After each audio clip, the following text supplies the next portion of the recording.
Hi everyone, स्वागत है आप सभी का हमारे यूट्यूब चैनल इंग्लिश कॉमरेड 1111 पर। गाइस, पहली यूनिट के हमने 4 राइटर्स को कंप्लीट कर लिया है, जिसमें हमने Robert Lee Frost, Walt Whitman, Ernest Hemingway और विलियम फॉकनर को पूरा कर लिया था। सो फ्रेंड्स, आज की क्लास नंबर 9 को स्टार्ट करते हैं हमारे सेकंड यूनिट के फर्स्ट राइटर मैथ्यू अर्नोल्ड से। Question number 1, the function of criticism at the present time was first published in Arnold's। Friends, function of criticism at the present time कब publish की गई Arnold के द्वारा? Option A, essays in criticism 1865 में, essays in criticism 1888, study of Celtic literature 1867, culture and anarchy 1869। Answer will be essays in criticism 1865। Friends, जो essay इन criticism की जो work है मैथ्यू अर्नोल्ड का, इसका जो फर्स्ट पार्ट है वो 1865 का है और जो सेकंड पार्ट आया था वो 1888 में आया था। सो जो function of criticism at the present time है, ये उनका जो फर्स्ट पार्ट था ऐसे इन क्रिटिसिज्म का, उसमें ये पब्लिश हुआ था। नेक्स्ट क्वेश्चन की तरफ बढ़ते हैं। Matthew Arnold has been characterized as a sage writer, critic, both A and B, none of the above. The answer will be option number C, sage writer and critic. Friends, sage writer होता क्या है? Sage writer होता है जो एक type of writer who chastise and instructs the reader on contemporary social issues. Chastise होता है friends जो डांटना, फटकारना। तो जो राइटर रीडर्स को स्ट्रिक्टली इंस्ट्रक्ट करता है या फिर डांटता है कंटेम्प्रेरी सोशल इश्यूज पे, उसको सेज राइटर बोलते हैं। Next question, when was the study of poetry written by Arnold? 1888, 1865, 1867, 1879। Friends, जो स्टडी ऑफ पोएट्री, ये ऐसे इन क्रिटिसिज्म में पब्लिश हुआ था। जो सेकंड पार्ट था एसेज इन क्रिटिसिज्म का 1888 वाला, और ये जो 1879 में लिखी गई थी, द स्टडी ऑफ पोएट्री को जो रिटर्न किया गया था गाइस, वो किया गया था 1879 में। फर्स्ट जो पब्लिश हुई वो 1880 में हुई, और जो लेटर इंक्लूड किया गया वो एसे इन क्रिटिसिज्म में इंक्लूड किया गया 1888 में। Next question, question number 4, Fox How is Arnold's family residence in Lake District, Wordsworth residence in Lake District, Hemingway residence, या फिर both option A and B. Guys, जो आंसर है ऑप्शन नंबर डी है। उसमें अर्नोल्ड्स की जो फैमिली रेजिडेंस है वो लेक डिस्ट्रिक्ट में, और साथ में जो वर्ड्सवर्थ का जो घर था वो भी फोक्सहाउ में ही था। सो ए और बी दोनों इस क्वेश्चन के आंसर। नेक्स्ट क्वेश्चन, जब आप वर्ड्सवर्थ वाला पार्ट पढ़ोगे तो ये क्वेश्चन उसके रिगार्डिंग भी इम्पोर्टेंट है कि जो फोक्सहाउ था वो घर था वर्ड्सवर्थ का, वो अर्नोल्ड का भी। Next question, in which year did Arnold appoint inspector of school? 1851, 1888, 1861, 1822। Friends, 1851 में दो इंसिडेंट हुए मैथ्यू अर्नोल्ड के। एक तो ये इंस्पेक्टर ऑफ स्कूल अपॉइंट किए गए, और जो उनका सेकंड इनकी शादी हुई थी फ्रांसिस लूसी विटमैन से। लूसी विटमैन से 1851 में। तो ये दोनों घटनाएं आप याद रखना। Next question, question number 6, one M, one business, one desire line is followed by. ये लाइन जो आप देख पा रहे हैं, ये किस वर्क की लाइन है? मैथ्यू अर्नोल्ड की थायरेसिस से है, या स्कॉलर जिप्सी से है, सोहराब एंड रुस्तम से है, या फिर गॉड एंड द बाइबल से है? तो friend, the answer will be the scholar gipsy 1853 में जो पब्लिश हुई थी, उसकी लाइन है one M, one business, one desire. Scholar gipsy पर एक नज़र डालें तो the scholar gipsy is a poem about an Oxford student who lives university life to learn from the gypsies. The poem draws inspiration from Joseph Glanvill's work the vanity of डोगमेटाइजिंग।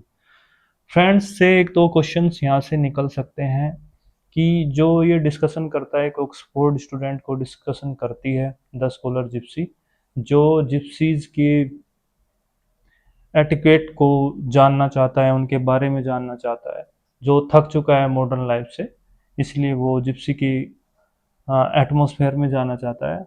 और जो ये work लिया गया है वो inspiration है Joseph क्लैनविन का work था द वैनिटी ऑफ डॉगमेटाइजिंग से। थर्ड क्वेश्चन फ्रेंड्स, ये जो एक पैसी मिस्टिक पोयम है मैथ्यू आर्नोल्ड की, और जो इम्पोर्टेंट लाइन है, this strange disease of modern life with its sick Hari it's divided AIIMS, इसकी इम्पोर्टेंट लाइन है। नेक्स्ट, ये जो पोयम है इसकी जो सेटिंग है वो पेस्टोरल सेटिंग है। पेस्टोरल जो गांव और जिसमें फॉरेस्ट वगैरह है, वुड वगैरह होते हैं, वो पेस्टोरल सेटिंग को डिस्क्राइब करती है। और साथ में कंपेनियन पीस है थायरेसिस का, क्योंकि द स्कॉलर जिप्सी जो है वो आई 1853 में, जबकि जो थायरेसिस है, थायरेसिस आई है 1866 में। सो कंपेनियन पीस है थायरेसिस का।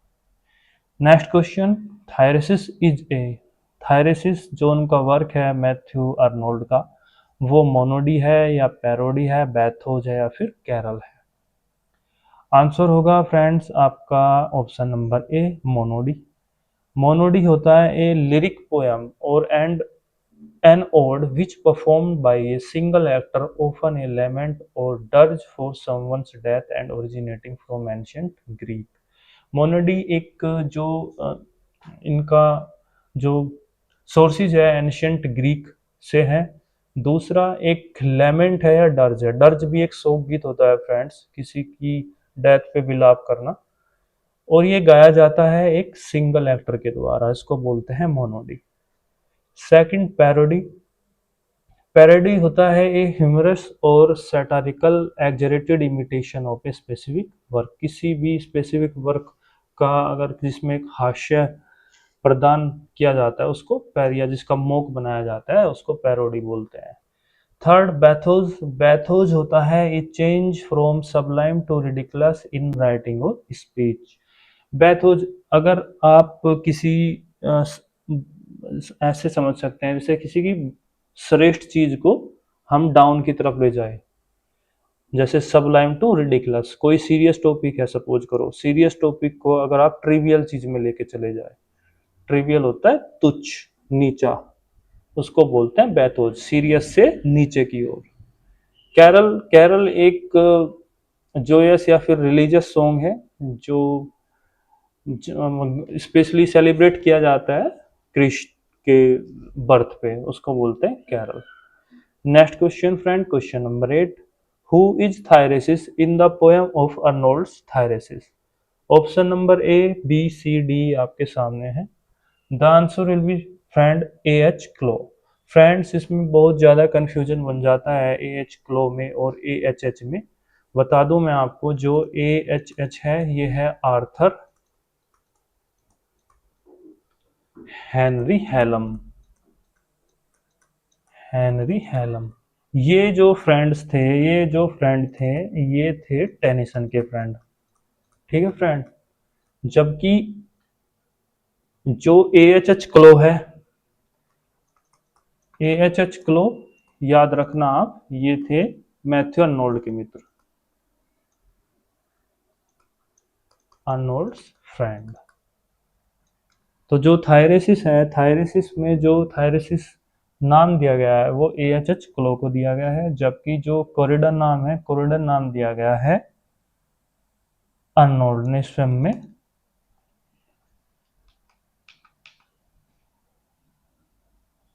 सॉरी गाइस, जो कोरिडन नाम है ये नाम अर्नोल्ड ने खुद के लिए यूज किया है, कोरिडन। नेक्स्ट क्वेश्चन की तरफ बढ़ते हैं friends. Question number 9, Rugby Chapel is Arnold's elegy on the death of. जो रग्बी चैपल जो पोयम है ये किसकी डेथ को नैरेट करती है? Arthur Hugh Clough, Arthur Henry Hallam, doctor Thomas Arnold या फिर Mary Penrose? Friend Arthur Hugh Clough के बारे में मैंने अभी आपको बताया है। ये जो फ्रेंड है, ये फ्रेंड है मैथ्यू अर्नोल्ड के। और जो आर्थर ह्यूक्लो है, इनका जो जन्म था वो 1819 में हुआ था, और जो उनकी डेथ हुई थी वो थी 1861 में, और मलेरिया से इनकी डेथ हुई थी, आर्थर ह्यूक्लो की, मलेरिया से। नेक्स्ट है आर्थर हेनरी एलम। ये मैंने आपको बता दिया कि ये टेनिसन के फ्रेंड है। मैथ्यू अर्नोल्ड से इनका कोई लेना देना नहीं है। डॉक्टर थॉमस अर्नोल्ड, ये फादर हैं, जो आंसर भी है इस क्वेश्चन का, मैथ्यू अर्नोल्ड के, फादर ऑफ अर्नोल्ड। और जो मैरी पेनरोज है फ्रेंड्स, ये है मदर अर्नोल्ड की, मदर ऑफ अर्नोल्ड।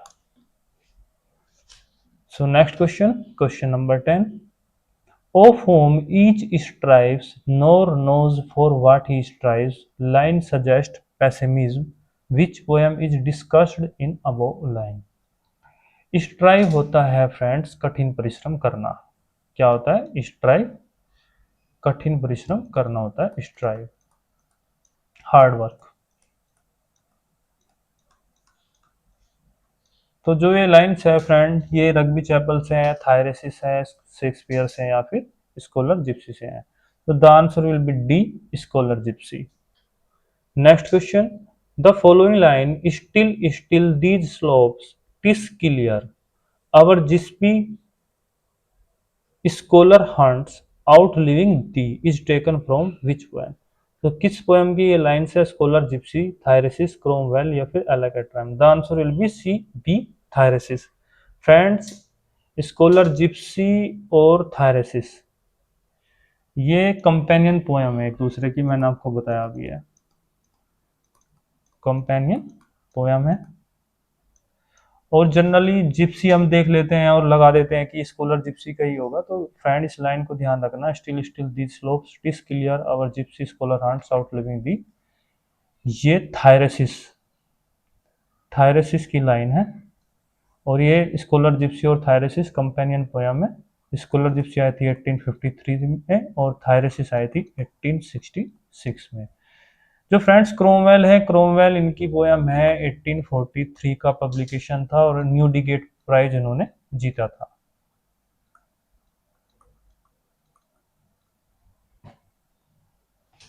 नेक्स्ट एलेकेट्रोम, एलेकेट्रोम 1840 की इनकी एक पोयम है, 1844 में, Alaric at Rome. Next question, which poem of Arnold is dedicated to Shakespeare. Shakespeare को कौन सी पोएम डेडिकेटेड है? रग्बी चैपल है, शेक्सपियर है, मेमोरियल वर्सेज है, या फिर डोवर बीच है। फ्रेंड्स, रग्बी चैपल हम पढ़ चुके, ये जो थॉमस अर्नोल्ड जो उनके फादर थे उनकी, और 1867 में पब्लिश हुई थी रग्बी चैपल। रग्बी चैपल जो डॉक्टर थॉमस अर्नोल्ड से रिलेटेड है, इनकी जो डेथ हुई थी वो हुई थी 1842 में, और डेथ होने के 15 साल बाद, मतलब तब से इन्होंने लिखना शुरू कर दिया था मैथ्यू अर्नोल्ड ने, और 1857 में 15 साल बाद ये लिखी जो रग्बी चैपल है, और जो उसको पब्लिश किया था, पब्लिश फिर इनको 1867 में किया था। जो शेक्सपियर है, इनका एक सोनेट है,